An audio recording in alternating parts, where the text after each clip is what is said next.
ಕೇಂದ್ರ ಸರ್ಕಾರದ ಯೋಜನೆಗಳ ಮೇಳ, ಫಲಾನುಭವಿಗಳಿಗೆ ಪ್ರಮಾಣ ಪತ್ರ ವಿತರಿಸಿದ ಸಂಸದ ಯದುವೀರ್ ಒಡೆಯರ್.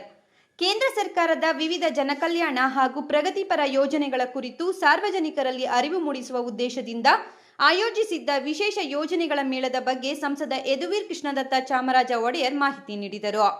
ಈ ಸಂದರ್ಭದಲ್ಲಿ ಮಾತನಾಡಿದ ಅವರು, ಕೇಂದ್ರ ಸರ್ಕಾರ ಜಾರಿಗೊಳಿಸಿರುವ ವಿವಿಧ ಜನಪರ ಯೋಜನೆಗಳು ಸಮಾಜದ ಎಲ್ಲಾ ವರ್ಗಗಳ ಜನರಿಗೆ ತಲುಪುವಂತೆ ಮಾಡುವುದು ಸರ್ಕಾರದ ಪ್ರಮುಖ ಉದ್ದೇಶವಾಗಿದೆ ಎಂದು ತಿಳಿಸಿದರು.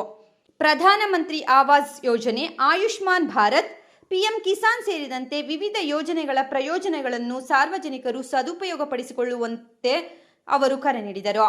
ಇದೇ ವೇಳೆ ಕೇಂದ್ರ ಸರ್ಕಾರದ ವಿವಿಧ ಯೋಜನೆಗಳ ಫಲಾನುಭವಿಗಳಿಗೆ ಸಂಸದ ಯದುವೀರ್ ಒಡೆಯರ್ ಪ್ರಮಾಣ ಪತ್ರಗಳನ್ನು ವಿತರಿಸಿ ಶುಭ ಹಾರೈಸಿದರು. ಯೋಜನೆಗಳ ಸೌಲಭ್ಯಗಳು ಅರ್ಹ ಫಲಾನುಭವಿಗಳಿಗೆ ತಲುಪುತ್ತಿರುವುದು ಸಂತಸದ ವಿಷಯವಾಗಿದ್ದು, ಇನ್ನಷ್ಟು ಜನರು ಇದರ ಪ್ರಯೋಜನ ಪಡೆಯುವಂತೆ ಅಧಿಕಾರಿಗಳು ಕಾರ್ಯನಿರ್ವಹಿಸಬೇಕು ಎಂದು ಸೂಚಿಸಿದರು.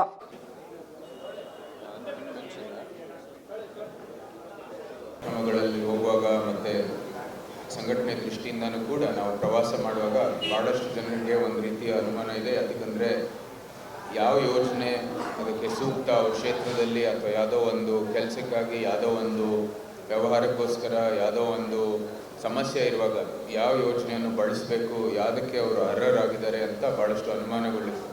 ಸೊ ಅದಕ್ಕಾಗಿ ಇಲ್ಲಿ ಒಂದು ರೀತಿ ಎಲ್ಲ ಇಲಾಖೆಗಳನ್ನು ಕರೆದು ಎಲ್ಲ ಪ್ರಮುಖ ಒಂದು ಸ್ಕೀಮ್ಗಳು ಏನಿದ್ದಾವೆ ಅದ್ರ ಬಗ್ಗೆ ಒಂದು ಟೇಬಲ್ನೇ ಆಫೀಸನ್ನು ಸೃಷ್ಟಿ ಮಾಡೋ ಮೂಲಕ ಎಲ್ಲರಿಗೂ ಕೂಡ ನೇರವಾಗಿ ಒಂದು ಅದ್ರ ಬಗ್ಗೆ ಮಾಹಿತಿಯನ್ನು ತಗೊಳ್ಳಿಕ್ಕೆ, ಮತ್ತು ಯಾವ ರೀತಿಯ ಒಂದು ಅರ್ಜಿಯನ್ನು ಕೂಡ ನೀವು ಸಲ್ಲಿಸ್ಬೋದು, ಮತ್ತು ಯಾವ ರೀತಿ ಒಂದು ಫಲಾನುಭವವಾಗಿ ಸಂಪೂರ್ಣವಾಗಿ ಅದರ ಒಂದು ಏನೇನು ಬೆನಿಫಿಟ್ಸ್ ಇದೆ ಅದನ್ನ ಯಾವ ರೀತಿ ತಗೋಬೋದು ಅಂತ ಇವತ್ತು ಒಂದು ಕಾರ್ಯಕ್ರಮ ಸಂಘಟಿಸಲಾಗಿದೆ. ಇದು ಒಂದು ಔಪಚಾರಿಕ ರೀತಿಯಿಂದ ವೇದಿಕೆ ಕಾರ್ಯಕ್ರಮ ಇಲ್ಲ, ಅನೌಪಚಾರಿಕವಾಗಿಯೇ ಇದು ನಾವು ಉದ್ಘಾಟನೆ ಮಾಡ್ತಾ ಇದ್ದೀವಿ. ಯಾಕಂದರೆ ಹೆಚ್ಚು ಸಮಯ ಬಂದಿರೋರು ಎಲ್ಲರಿಗೂ ಕೂಡ ಅಲ್ಲಿ ಹೋಗ್ಬಿಟ್ಟು ಮಾಹಿತಿ ತಗೊಳ್ಳೋದು ಕೂಡ ನಮ್ಮ ಒಂದು ಗುರಿ. ಇವತ್ತು ಹೆಚ್ಚಾಗಿ ನಮ್ಮ ಕಾರ್ಯಕರ್ತರು ಇದು ಪ್ರಥಮ ಒಂದು ಏನು ಸ್ಟೇಜ್ನಲ್ಲಿ ಮಾಡ್ತಾ ಇದ್ದೀವಿ, ನಮ್ಮ ಕಾರ್ಯಕರ್ತರು ಬಂದಿರೋದು. ಯಾಕಂದರೆ ಇವತ್ತು ಅವ್ರಿಗೆ ಸ್ಥಳೀಯವಾಗಿ ಏನೇನು ಸಮಸ್ಯೆಗಳಿದೆ ಅದ್ರ ಬಗ್ಗೆ ಒಂದು ಒಳ್ಳೆ ಮಾಹಿತಿ ಇದೆ, ಆದರೆ ಅದಕ್ಕೆ ಯಾವ ರೀತಿ ಬಗೆಹರಿಸ್ಬೋದು ಅಂತ ಅವ್ರಿಗೆ ಒಂದು ಅರಿವನ್ನು ಬೇಕಾಗಿದೆ. ಆ ನಿಟ್ಟಿನಲ್ಲೂ ಕೂಡ ಇವತ್ತು ನೇರವಾಗಿ ಅವ್ರಿಗೆ ನಮ್ಮ ಕಚೇರಿ ಮೂಲಕನೇ ಈ ಸ್ಕೀಮ್ಗಳ ಬಗ್ಗೆ ಅವರು ಮಾಹಿತಿ ತಗೊಂಡು ಅಲ್ಲಿ ಬೂತ್ ಮಟ್ಟದಲ್ಲೇ ಒಂದು ಪರಿಹಾರ ಕೊಡುವಂಥದ್ದು ಕೆಲಸವನ್ನು ಮಾಡ್ಬೋದು ಅಂತ ನಮಗೆ ಭಾಳ ಸಂತೋಷದಿಂದ ಹೇಳ್ಬೋದು. ಸೊ ಇದು ಈ ಕಾರ್ಯಕ್ರಮದ ಒಂದು ಉದ್ದೇಶ. ಎಲ್ಲ ಸ್ಕೀಮ್ಗಳು, ಬಹುತೇಕ ಸ್ಕೀಮ್ಗಳು ಮೈಸೂರು ಕೊಡಗುಗೆ ಸಂಬಂಧಪಟ್ಟಿರುವಂಥದ್ದು ಬಹುತೇಕ ಸ್ಕೀಮ್ಗಳು ಇವತ್ತು ಇಲ್ಲಿ ಟೇಬಲ್ಗಳು ಇದ್ದಾವೆ.